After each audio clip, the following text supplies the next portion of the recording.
Hey,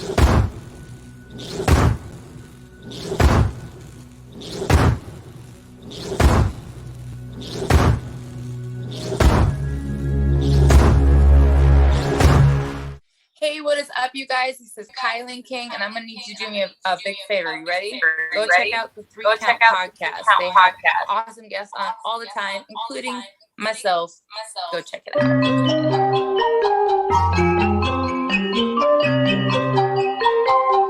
Hit him with a 3 count. Pin him to the ground and the crowd go wild, man down, know we all like. Hit him with a 3 count. On the top row, crowd already know high fly.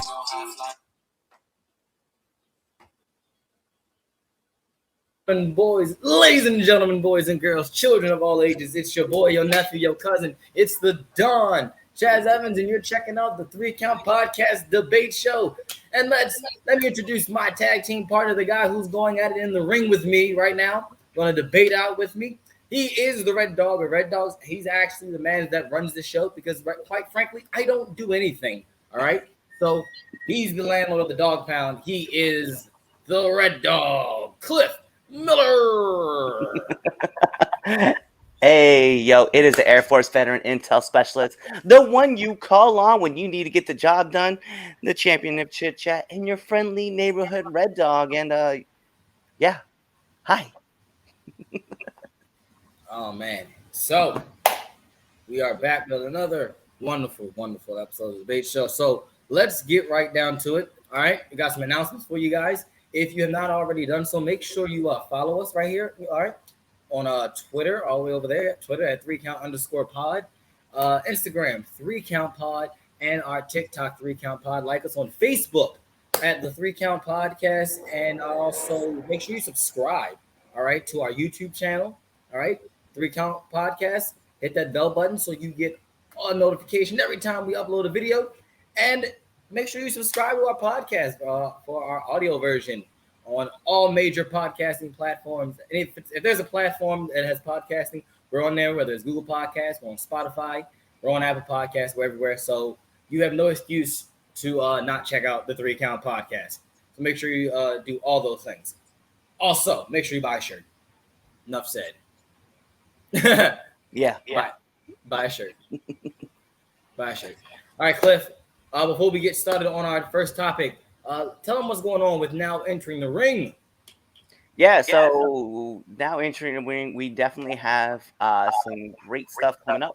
We definitely have Muggsy James coming in, and then we have Damian Saint that are going to be involved with us. So we're going to have them on Now Entering the Ring. So if you guys do, check it out Tuesday and Thursday, and you guys can definitely peeps. All righty, let's get right down to it. Let's go. Temp check. All right. Going into this week, who is the hottest wrestler or your coldest wrestler? All right, who you got, Cliff? All right, so I want to go with last week, right? So hottest wrestler from last week. I think I'm just going to lean towards CM Punk. I know a lot of people are going to be like, what? Like, but that match with Penta was like fire, man. Like, I just can't knock it. Moving into this week, though, I had already kind of like put Riddle in that category, right? Until last night. I'm just gonna be honest. So last night after I got home, watching Josh Alexander's match with Moose, like that's my dude. That's the dude. Josh Alexander by far. But the other part though, and I do want to throw this out, right? If you guys haven't checked it out, I'm gonna put up the indie guy that you should be checking out, Miles Millennium. Like maybe I am happen to be wearing the 1CW Body Slam Autism shirt, which by the way, thank you guys for having me out again last night. It was awesome. Miles Millennium though, new 1CW champion. It was chef's kiss to that. That's awesome. That's awesome. So all right, let's see here. My hottest wrestler going into this week. You ready for this one? You ready? My tribal chief, your tribal chief, the man that sits at the head of the table. He is your reigning, defending, heavyweight, undisputed WWE Universal Heavyweight Champion, my tribal chief, Roman Reigns. Just, bruh. You got a coldest wrestler? My coldest wrestler? I do have a coldest wrestler. My coldest wrestler of the week, Sean Spears. Sean Spears, by far, still my coldest wrestler going into the week. And it's funny. I think it's been a year. I think it was either today or yesterday of the chair shot to Cody. Oh yeah. Like not like was it 2 years or something like that? Whatever it was. But yeah. And I was like, wow. I thought I was like, that's not probably the hottest he's ever been. Since then, it ain't been. Woo. Are you drunk? I'm gonna jump in front of a truck after hearing that. Absolutely not. Hey, so before we actually jump into the debate topic, I do want to talk about something, right? And I just it clicked like as the intro was going through, it clicked. Okay. April 22nd, right? So 2 days ago was our 2-year anniversary for Now Entering the Ring. Oh wow. Yeah. It's to think like it's a long time that we've been doing that show, and to think that it started because of like COVID, and we just wanted to kind of find a way to like get better at like wrestling without like having to train. So we were just like taking mental reps, and I was thinking back about some of like my favorite episodes, and I was just very curious. I wanted to ask you first, like out of all the episodes that we've had, which and you don't have to say like which one, right? But which ones like have you like had the biggest impact on you? Okay. Jeez, man. Way to put me on the spot. Yeah.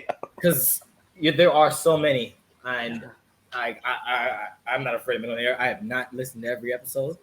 Like sometimes some get by me, but for the most part, I try to keep up because like you said, it's it helps. It really is a wrestlers podcast. Trying for wrestlers. It's an interview show for wrestlers about wrestlers. So Shane, I think Shane Taylor was definitely one of them. O'Shea Edwards recently, I think, being a huge, O'Shea guy that I am, definitely listening to his was a good one. But another one like a real old one, I would have to say was Shaw Guerrero. That was like our first real, name, I want to say. Yeah. So I think having her on was also one of my favorites. And I think when Pure Ignorance was on, it was also another one. That was one I liked too. The one that I was on that got redacted for my birthday. It got put back out. Oh yeah, you did put it back out. Don't go look that video up, guys. Don't look it up. Because please don't. Anyway. But yeah, I think those have got to be my favorites. Like especially the O'Shea one. Shaw Guerrero. Dole Day was a good one. And of course, even though I talk so much trash and shit about him on Twitter, but Waves and Curls. Oh yeah, both of them on were really really fun. Especially Trayvon. Gotta show love to the OGs, Prolific, of course. Yeah, man, it's just now I'm just starting to name everybody. It's like not that the throne that they were on. See, and for me, like I go back and listen to like a bunch of the episodes like all the time, right? So obviously like Shane Taylor, O'Shea Edwards, Moses, and Khan, like the guys from STP. I love going back and listening to their stuff. Like so, there's like 6 episodes right there. Prolific, like that's a 2-hour endurance episode. So if you do listen to that, not only do you get the achievement for making it through the episode, you get a double achievement for doing. That's a gold. See that one? That's a gold trophy. That's a platinum trophy. The platinum trophy. I love that. One is when you get all the trophies. No. It's not platinum. There's gotta be something in between platinum and gold for trophies. We'll figure that out.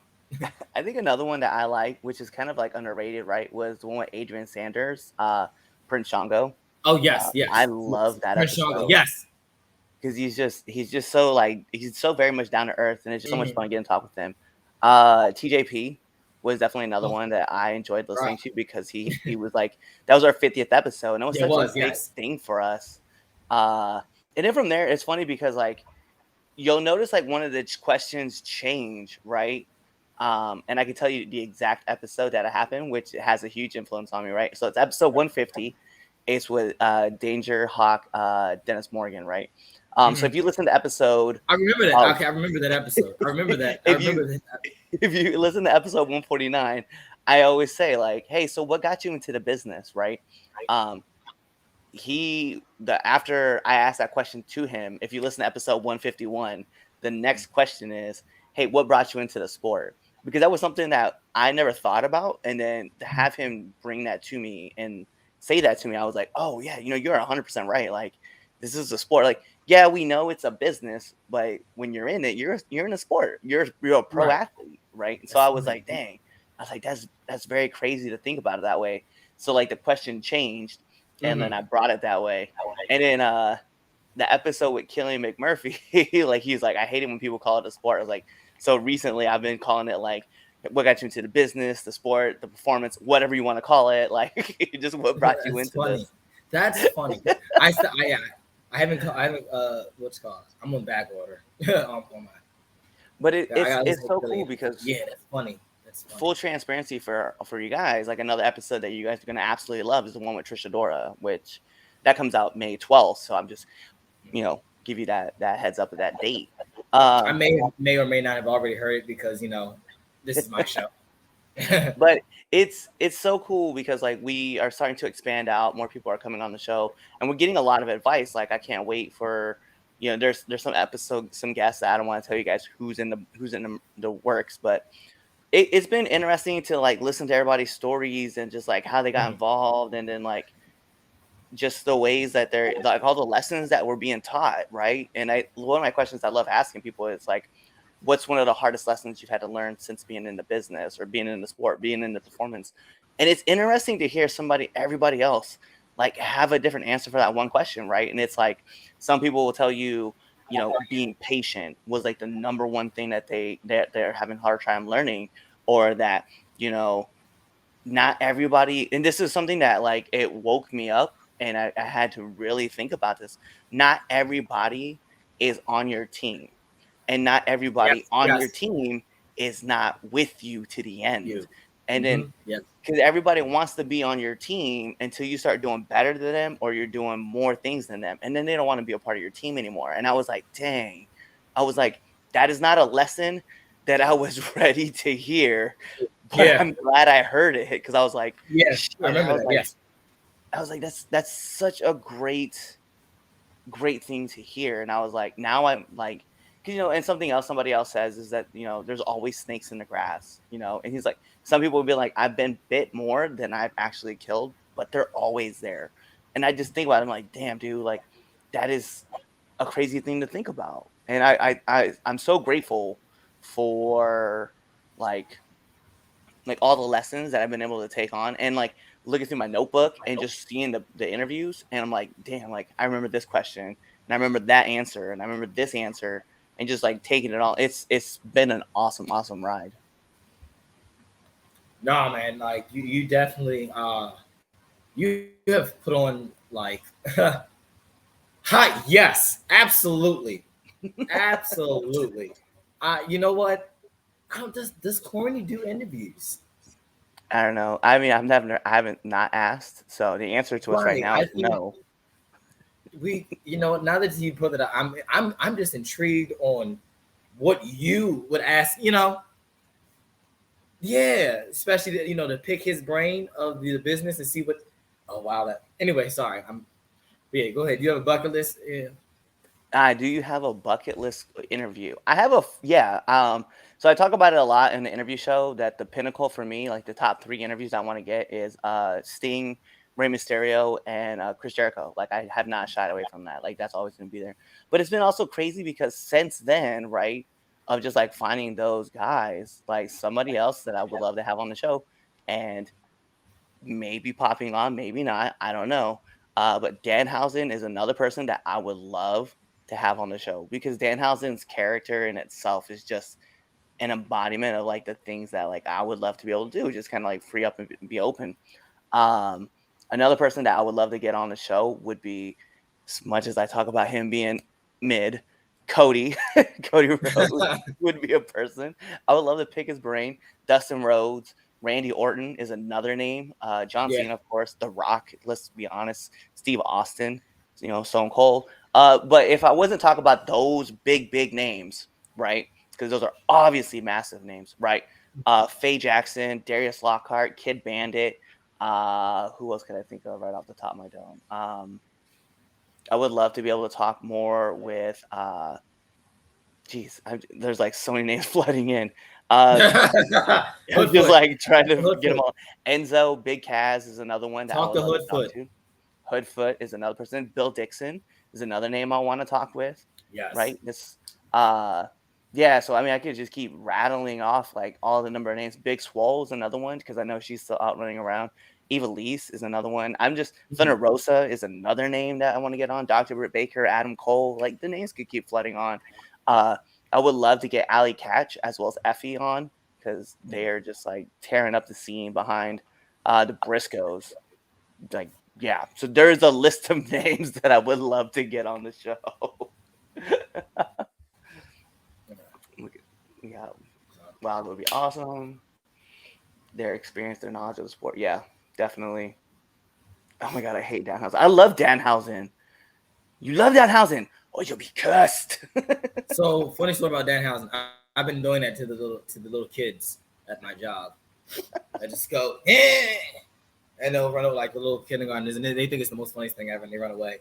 And they go, "It's not working." I'm like, I just pretend like I did the whole scene with Hook, like, usually something bad happens. And they go, and they just laugh. So, I love Danhausen. I love Danhausen.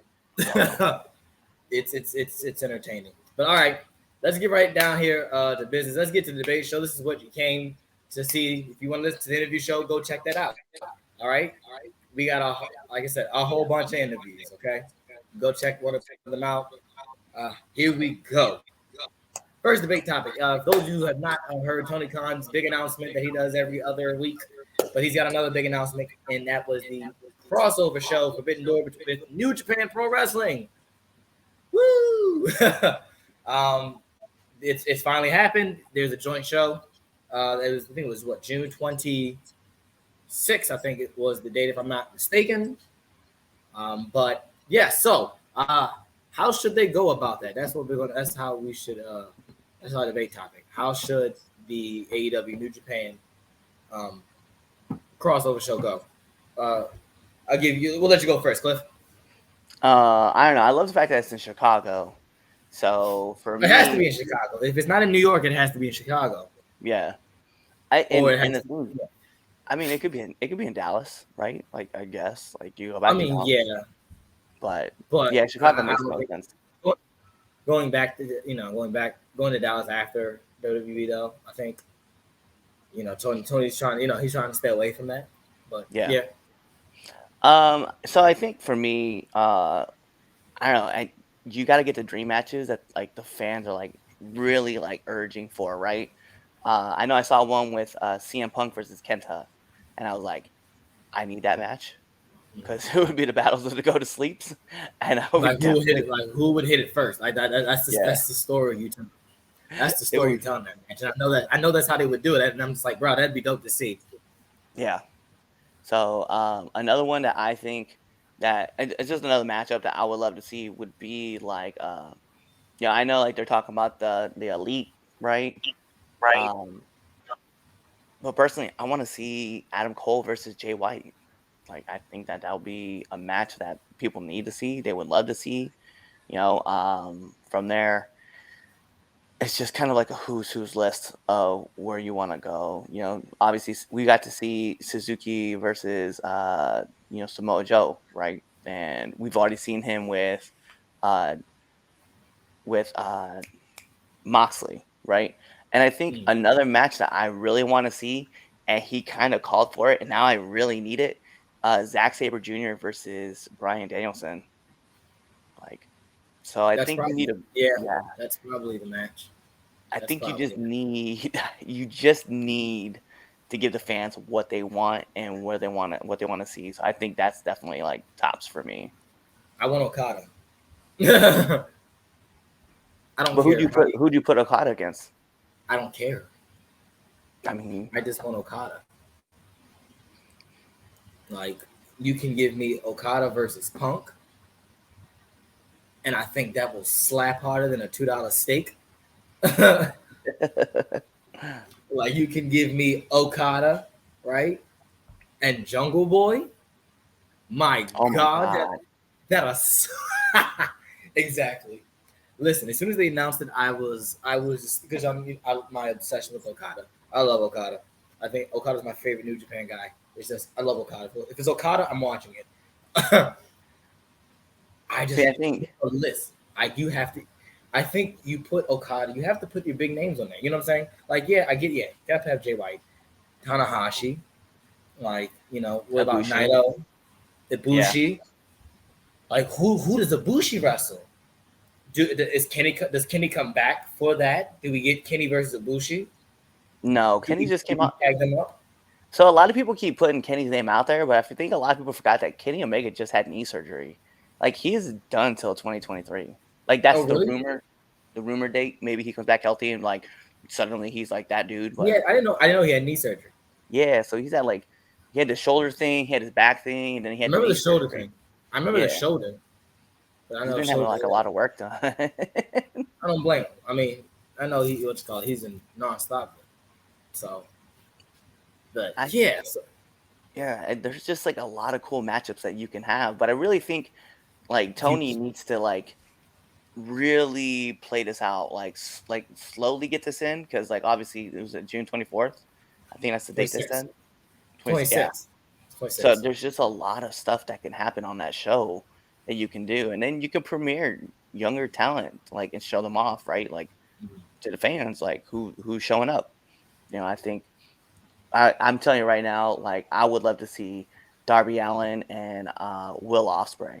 Like, wow. Who's gonna do crazier things, right? But to be fair, I would also like to see Will Ospreay versus Adam Cole.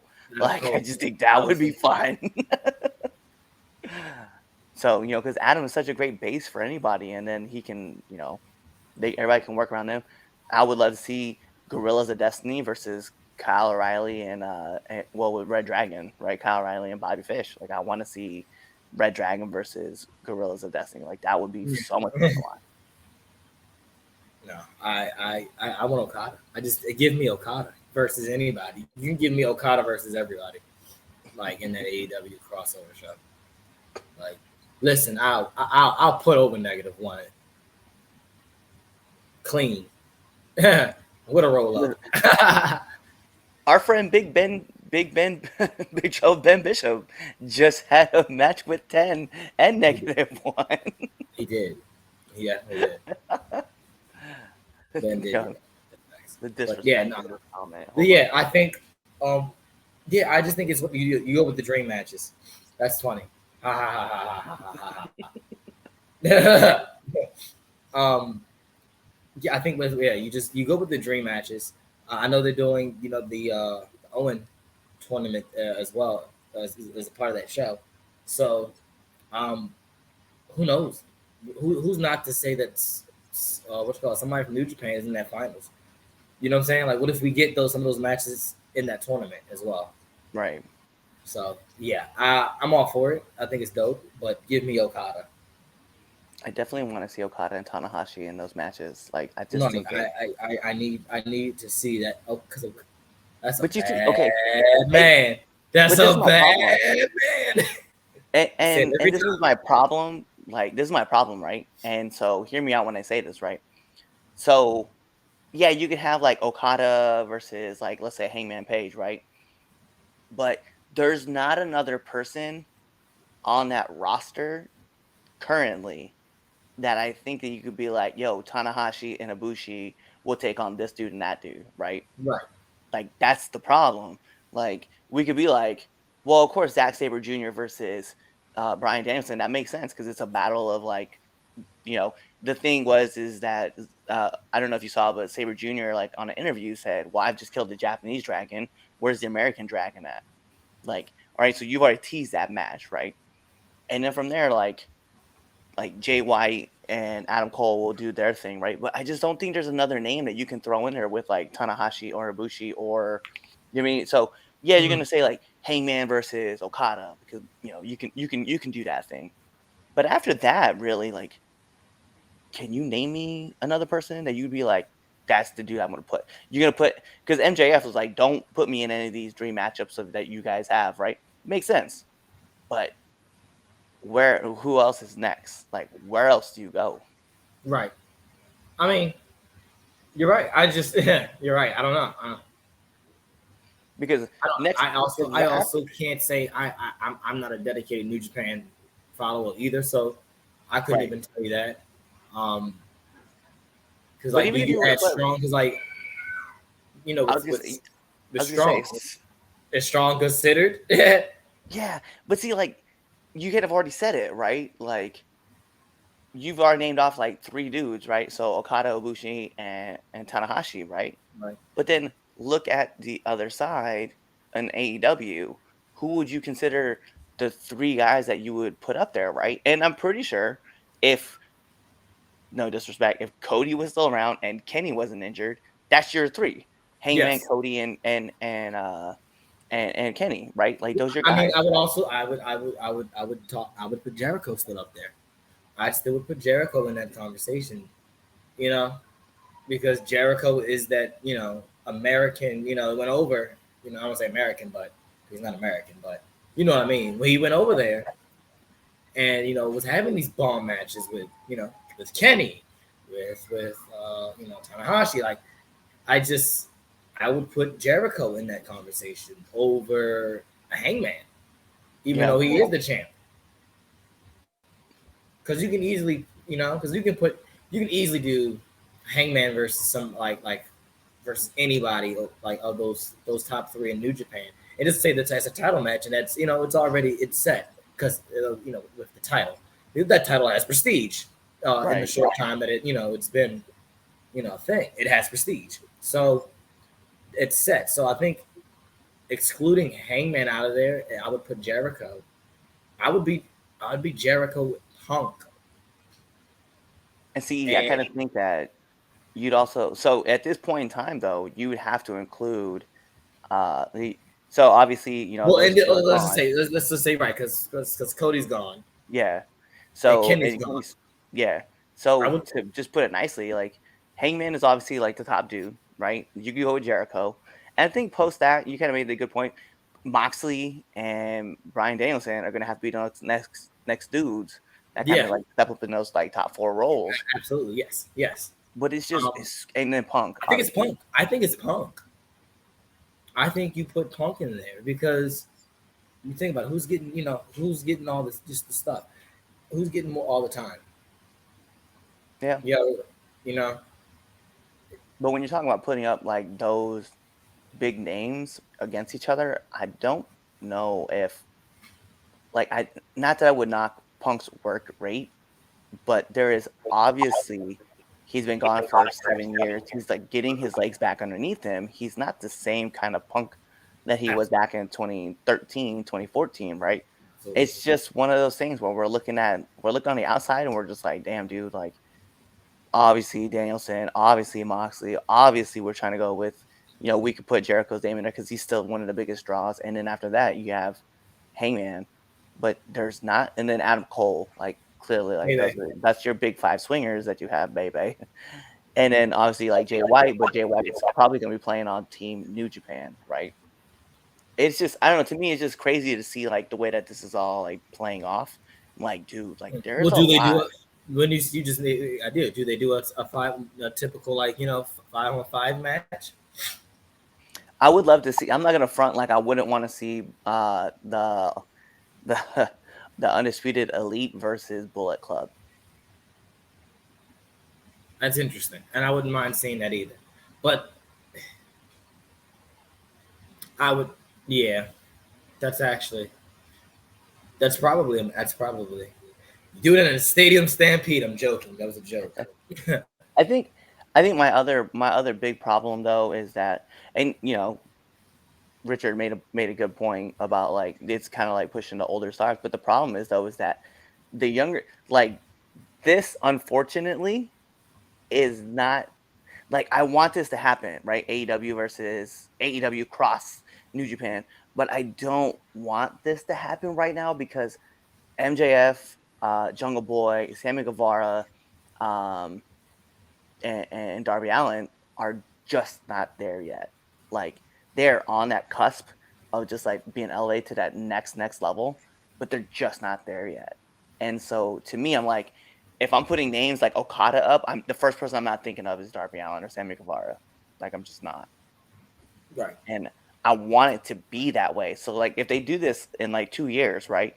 I'm definitely gonna be like, yo, I want Sammy Guevara versus Okada. I want Ibushi versus Darby Allin. I want to see Tanahashi versus MJF if that's something he ever wants to get involved with, which it is what it is. But it's gonna take time, and unfortunately, and I know Richard's out here throwing out Hook. He's like Hook's not too far away, but Hook is still a long ways away. Like he's tearing it up, right? But he's not a name that I would be like, put Hook against Okada. Never. Yeah, no. Not right now, at least. That's factual. All right, we're gonna put a pin in this one. We're gonna move on. Let's do the match of. Actually, no, we're not gonna do match of the week yet. Let's go right into the next debate topic.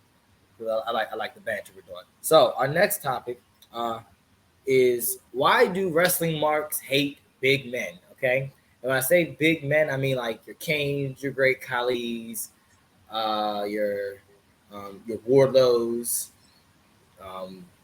Big Show, those 7-foot guys. Why do they your big monsters get so much hate? Start with you, Cliff. I don't know. I'm not a big guy. Like I'm not 7 foot tall. I think the reason why though is just because depending on who you are, and I don't know if I put Wardlow in that category. I wouldn't put Wardlow in that category. I was just saying I wasn't because you're trying to come up with names. Yeah, I was trying to come up with names, but yeah, I wouldn't put Wardlow in that category either. But I think guys like Singh, right, who just debuted in AEW, Big Show, which is weird because at the time Big Show, when he was in his prime, was doing moonsaults off the top rope, right? I just think people are this. I don't want to say our generation, this generation, right? But it's something about this era of wrestling fans. They like seeing guys who can move, right?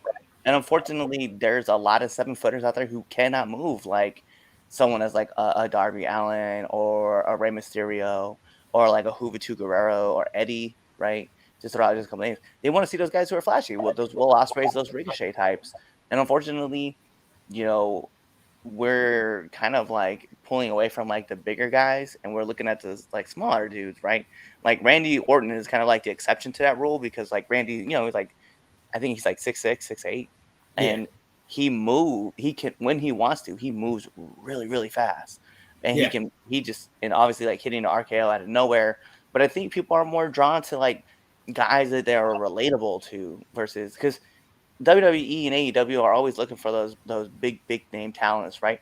But the fans want to see those guys that are relatable, and I think your average person being about 6 foot, 6'1", right? They want to be able to relate to those stars. I think that's the problem.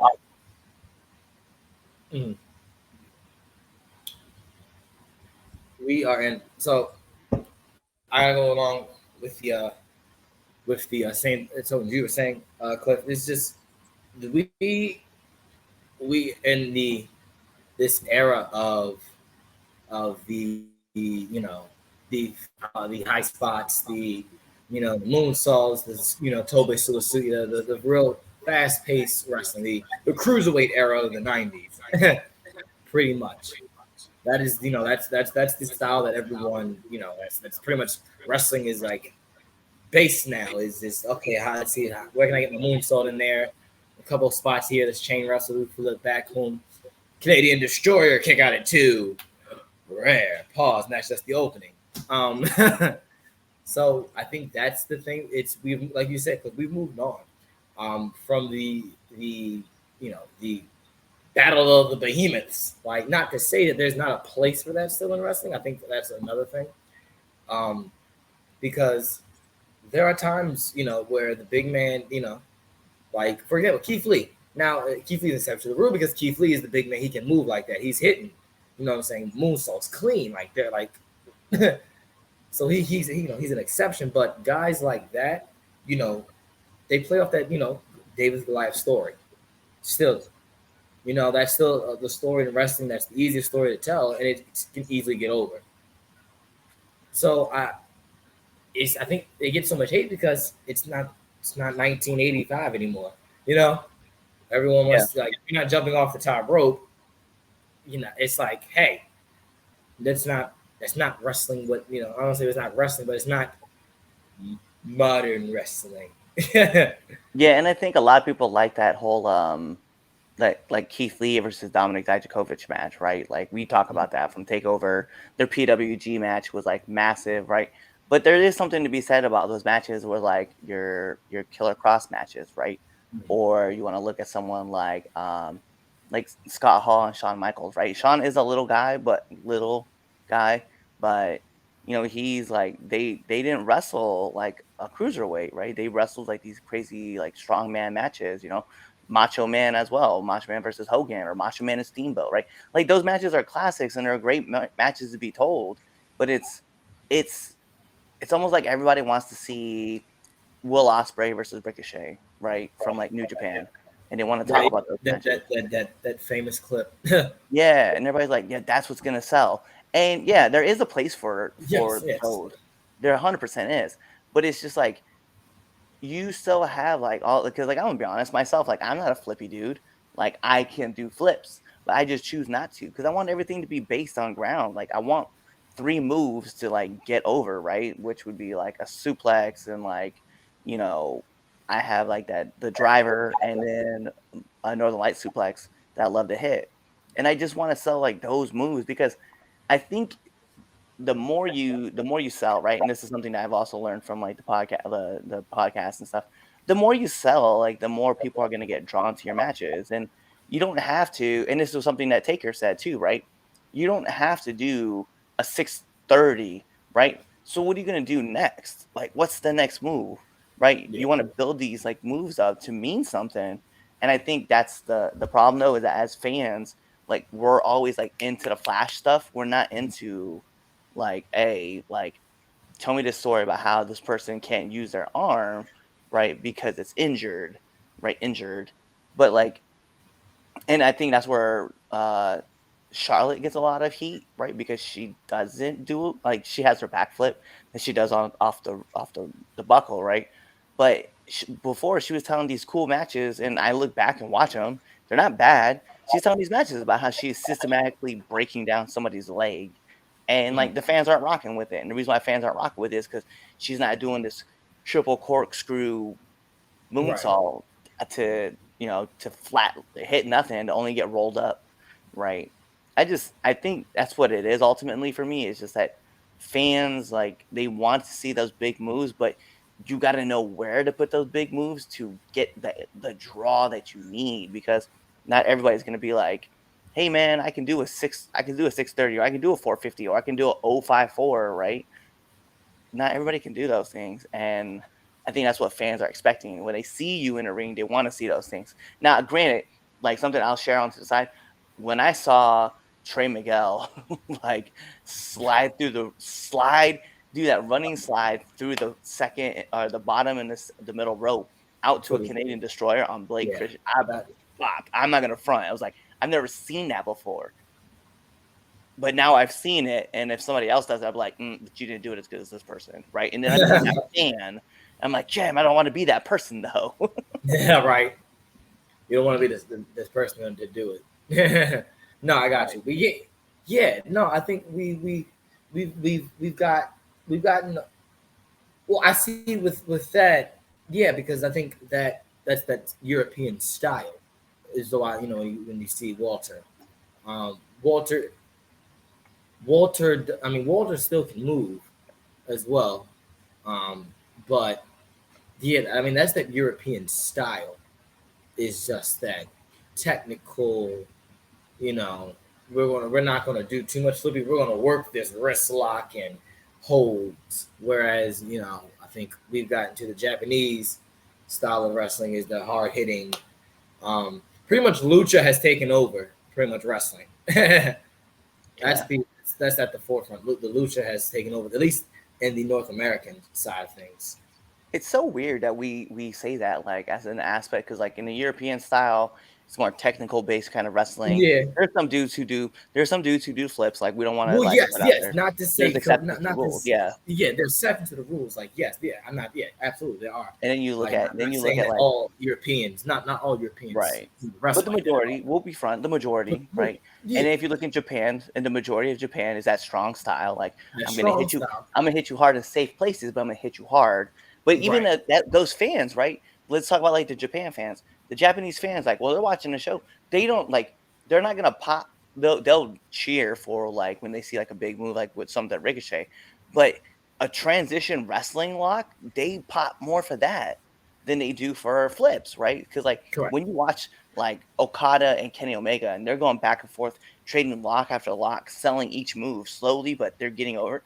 Once they break and they break away and they look at each other, yo, Japanese fans go crazy for it. We're like here in America, we're like, do a flip. Not fact. Because even in Mexico, right? If you're looking at the lucha style, like there's still a story being told.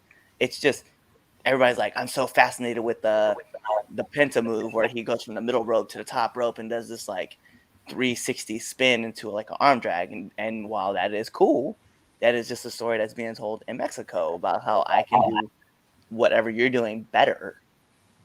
And in America, we're just like, yeah, I want to see someone do a shooting star press. I'm like, it's so weird to think because it was, it's something I've said like on the podcast before, but I stopped caring about the 450 splash when I started doing it.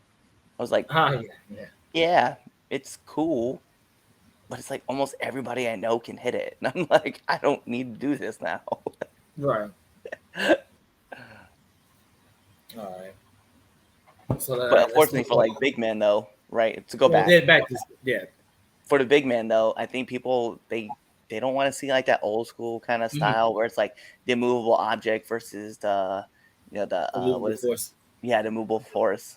So it's just crazy to me that I'm like seeing two big guys work, right? And I'm not talking about like Keith Lee and Dominic Dijakovic, but I'm talking about like Billy Gunn versus like Wardlow, right? Yeah. That style of match is still really fun. You don't even have to taper your expectations. Just enjoy what you're seeing.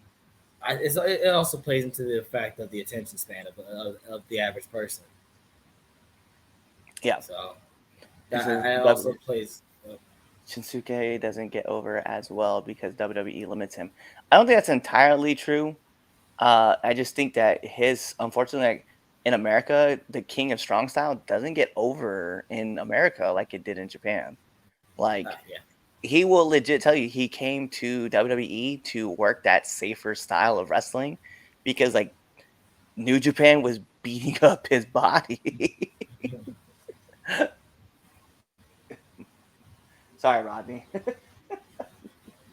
Oh, he's talking about with the 630. He can't do it. He can't do a 450. Oh. Ha!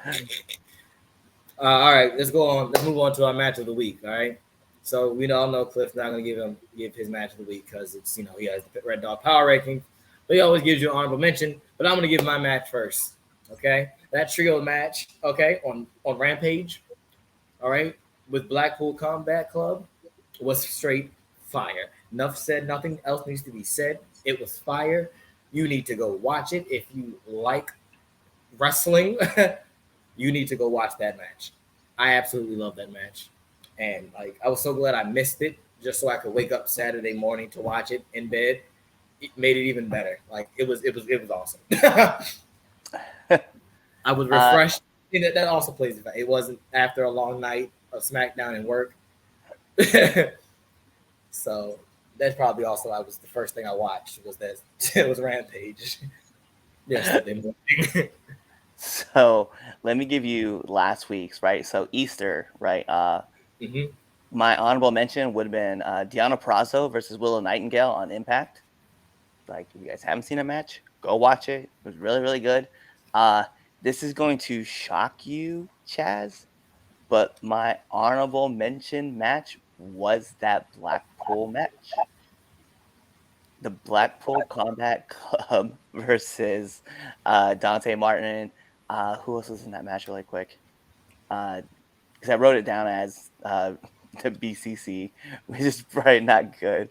But Blackpool Combat yeah, so that was actually my honorable mention match for this week. So that just tells you like how tough the competition was this week for the list. Well, yeah, because I know Impact was last night. Right. And it's not like Impact hasn't had some fire ass matches either. That's also true, but like I mean, we'll get to our next. You can't wait.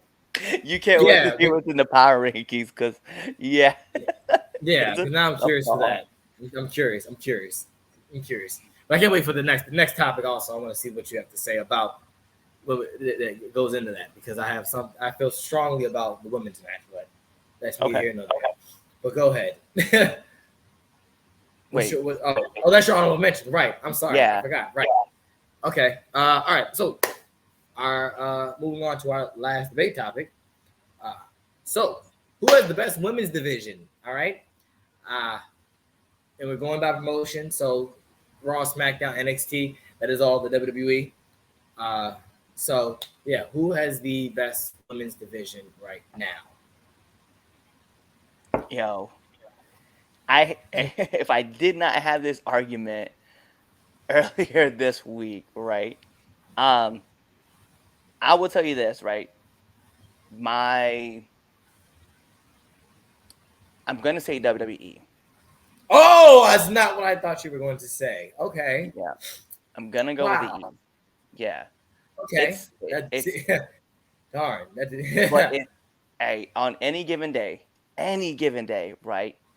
It's a coin flip for me because you could ask me the same question tomorrow, and I may tell you Impact. Mm-hmm. But for me, right now, it has to be WWE.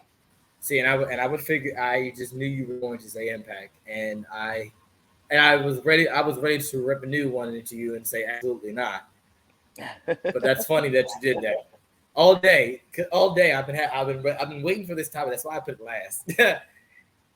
But you picked. But for the context of this argument,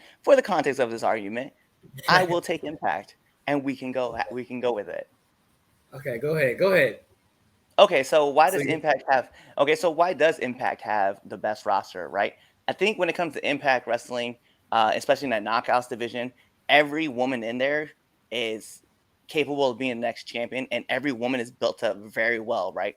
So you're looking at people like Deonna Purrazzo, you're looking at Tasha Steelz, you're looking at Inspiration, you're looking at Decay, right? And we're not even talking about like that's like in part of their tag division, right? With Inspiration, and you're talking with Tenille, right, and Madison Rain, they also being in that argument too, and they can go by themselves, right? But then we're not even talking about the women who are just like right on the cusp of everything else, right? So, you have Evans who's just sitting there waiting right now. She's just being a bodyguard for Tasha Steelz, but when she turns and she like runs rampant all over Tasha Steelz, it's gonna happen. It's gonna be fire, right? You have Jessica Havoc who's just chilling out in the wings too. Like they're running these tag matches right now. Billy Kay and Peyton, we know that those Cassie and I can never remember her shoot name, but Cassie Lee is just is also a person who can go by herself, right? We've seen her do that. Then you're looking at let's talk more. We have Lady Frost, who is just like, we know her from the independent scene, but watching her work on Impact now has been like wildly amazing. And then you get to bring in other talent, right? We could talk about Willow is not officially on the Impact roster knockout list, but she is there, right? Not to mention that Taya Valkyrie is now returned, right? And she's back in Impact. So like you have all these great women who are just like loaded up, and the talent is matching what your future talents are looking at, right? So those are my hits, and then I'm gonna wait because I know how this WWE one's gonna go, and I would be like, all right, but here's my answers for all those people on this side as well. I was about to say that. That was my first argument. Was when you look at the roster, right? There's only a select few that I think you can give valid argument that matches up to a Charlotte Flair, like the 4 horsewomen alone. I think there's not, you can't really, there's not really much on the Impact roster and really on any roster, period, that that holds up to Sasha, Bayley, Becky, and Charlotte. As much as we give Charlotte all the flack and hate that we want. Shout out to JJ. I know he's writing that paper.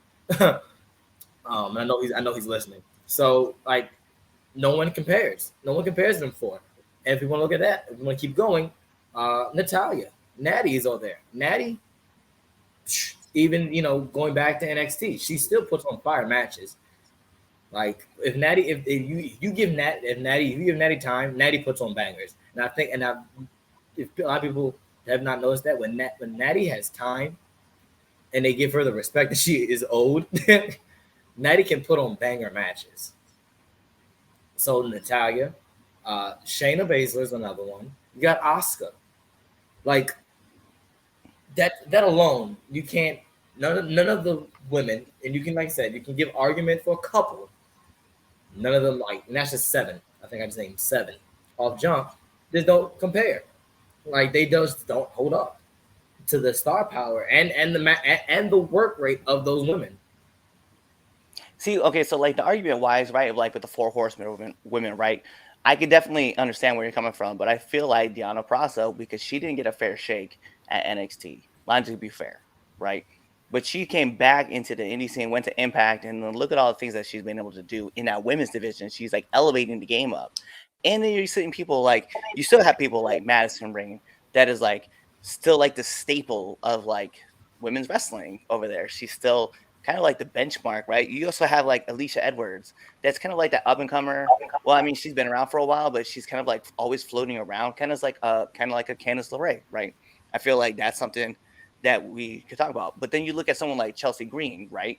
There's another woman and Tasha Steelz, and you can build a women's division around people like Deonna Purrazzo, Jordan Grace. You can do it with Chelsea Green. You can do it with, Mickie James as well, right? Because all 4 of those women are still going to go, and those are all big. Those are still names I'm just throwing out. I know that WWE has like their 4 horsewomen, but also have like their sub 4 horsewomen, right? And those are people like Rhea, Bianca Belair. You're looking at people like Carmella. You're looking at people like I get that, right? Like those are 8 solid women, and we haven't even touched NXT yet. Where like exactly, I was just about to go. So to say, I haven't even touched NXT and what they got down there, and they got solid women down there. And that's why that's why I was like, I got to go with the E. But for me, like, I'll just take the argument for Impact. But and I look at it like this, but also the storylines.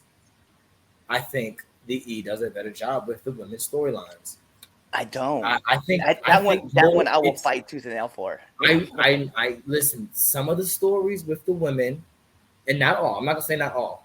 I want to make sure I say it, not all, because some of the stuff that the story with women are fleshed out, and they make sense. But some of them they fall flat, and they're just, And I think a lot of people get they get misconstructed with just the fact that the women have tag titles. They have all these different belts for the women, because even the Digital Media Championship is also a open weight. I guess it's an open gender. I don't know the correct political term do you want me to say, because I don't want to say nothing wrong, but the woman can hold that belt as well. Same thing with with the world title, but mainly the digital media. So I think they equate with they have more belts for women, that equates to them having a better women's division, because they had it first, and of course WWE did it with theirs. But we all know, still, even with WWE's women's title, it's trash. But they still have a better division. But in the aspect of you saying that WWE has better storylines than go ahead.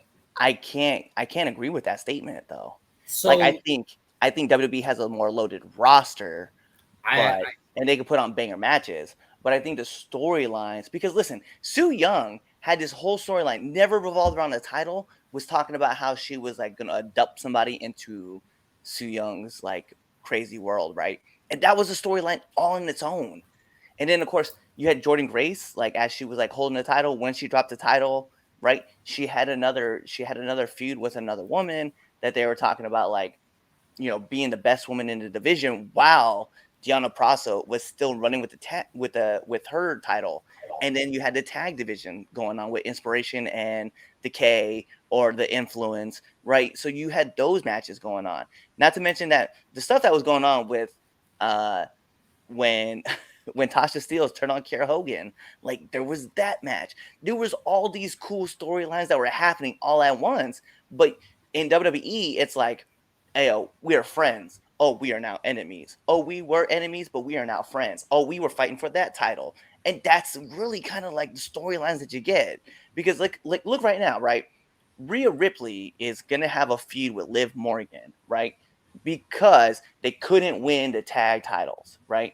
But where is Xia Li, right? She was running this whole storyline where she was supposed to be the great protector, right?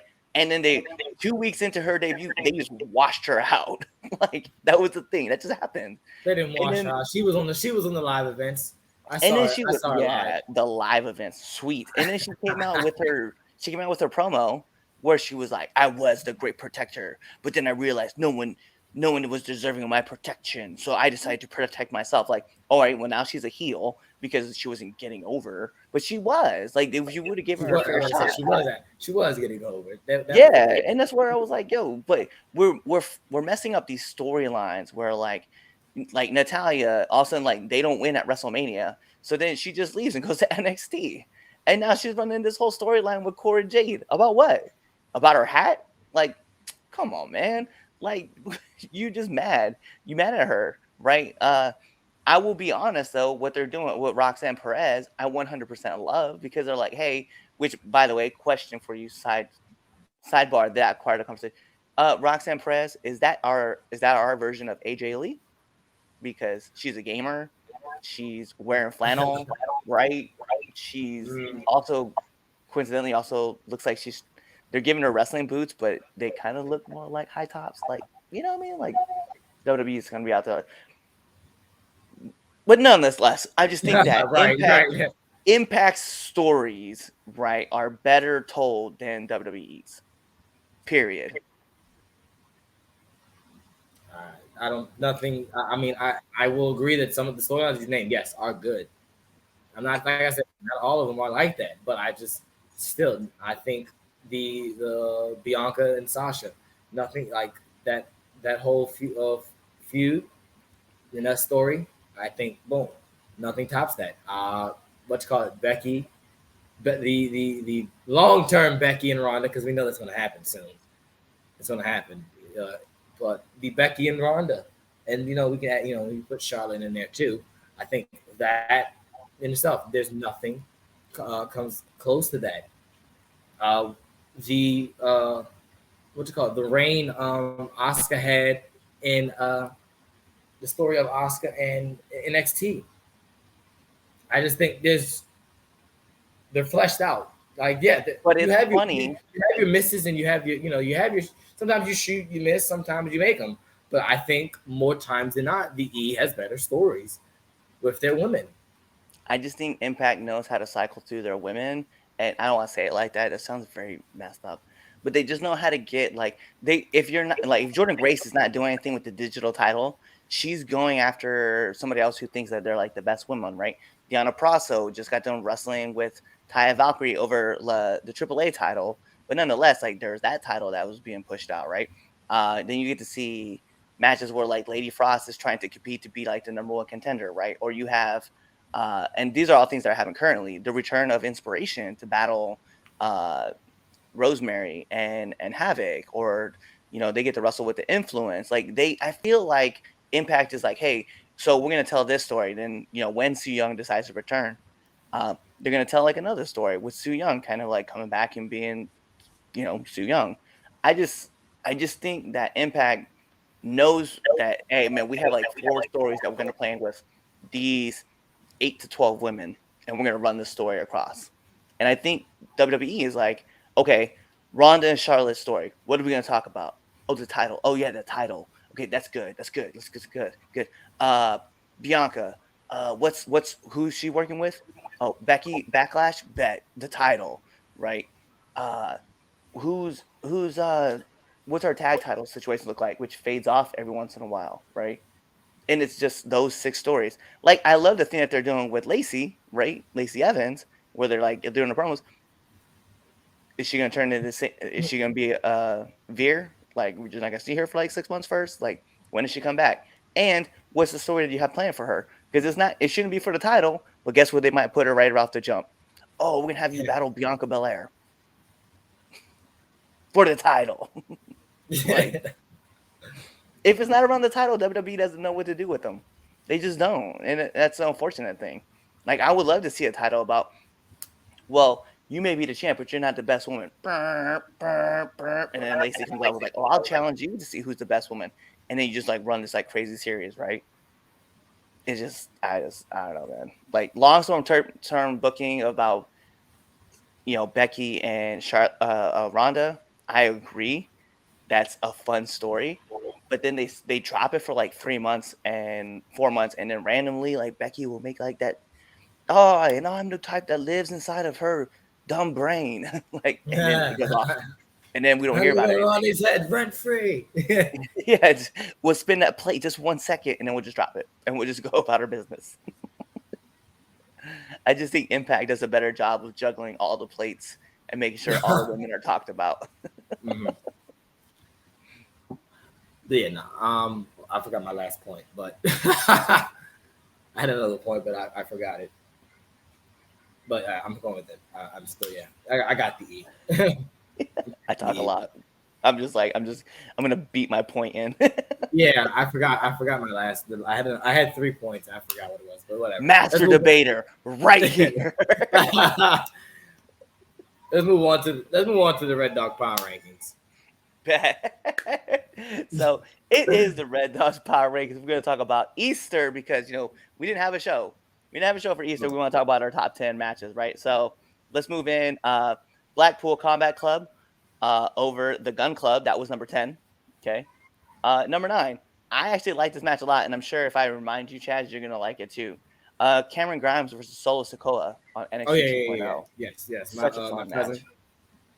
Yes. Number 8, we do have Jonathan Gresham versus Rocky Romero on Impact. That was fire, 100%. We're going to move into number 7 with Alex Shelley versus Steve Macklin on Impact. I thought that was a great.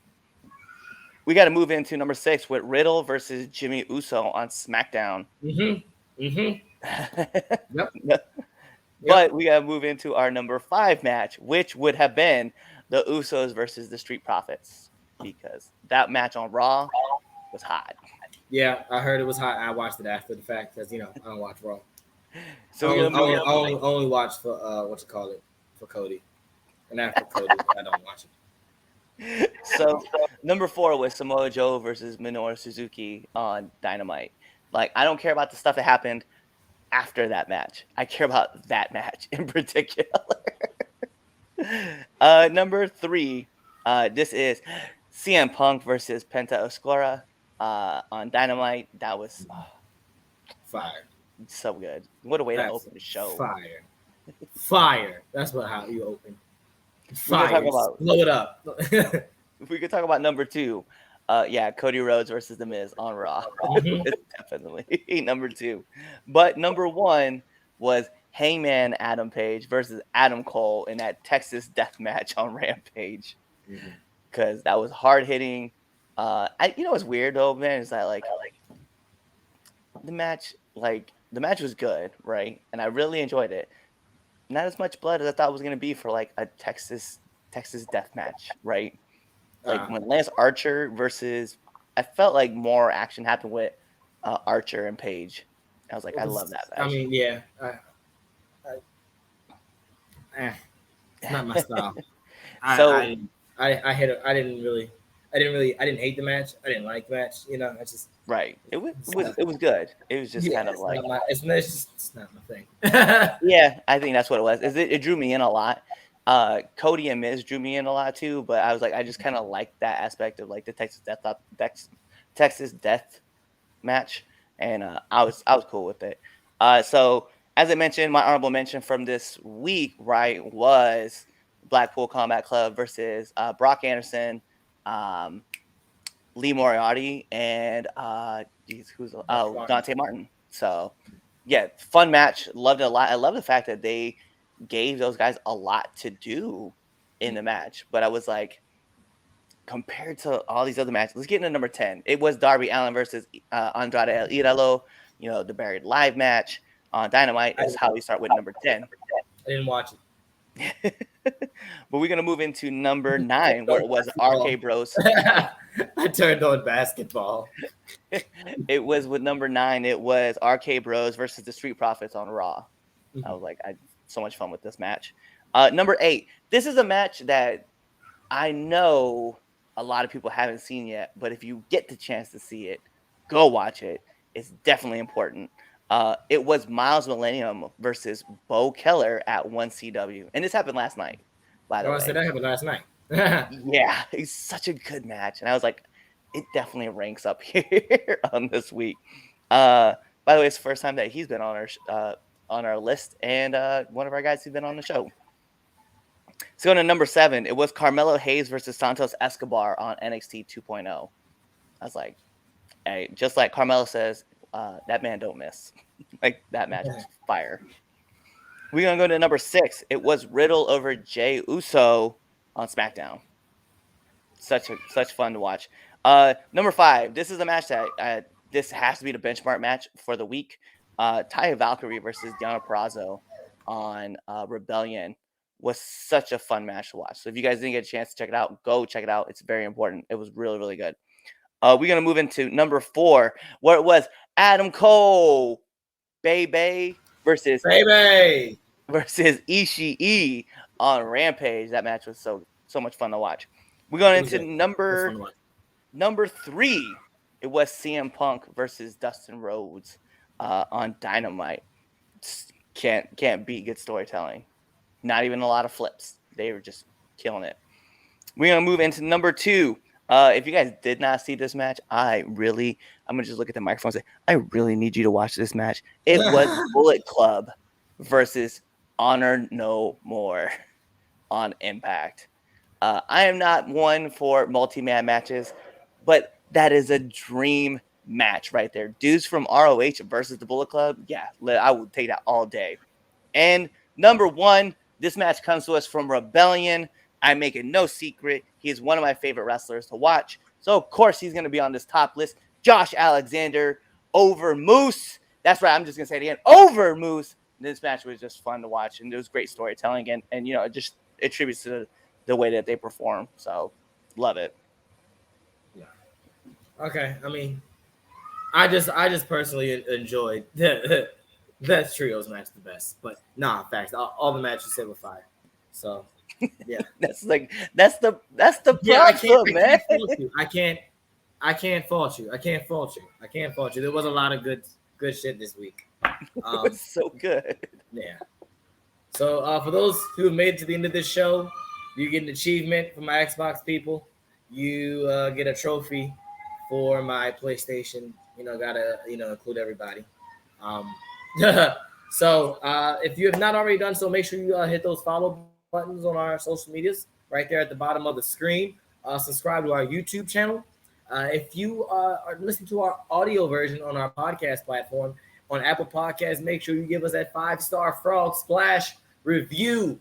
All right, give us a like on Spotify. Share with all your friends. If you know somebody that likes wrestling, if they like anything involving wrestling, okay, send them an episode. Okay, send them Now Entering the Ring. If you know a wrestler, okay. If you know a wrestler, send him Now Entering the Ring, and actually tell him to hit up us, and he can be on the show. We can interview him. So yeah, so definitely that. Make sure you send our stuff. Buy a shirt, prowrestlingtees.com/3countpod. All right. I'm trying to think what else, Cliff. Is that everything? You got any announcements?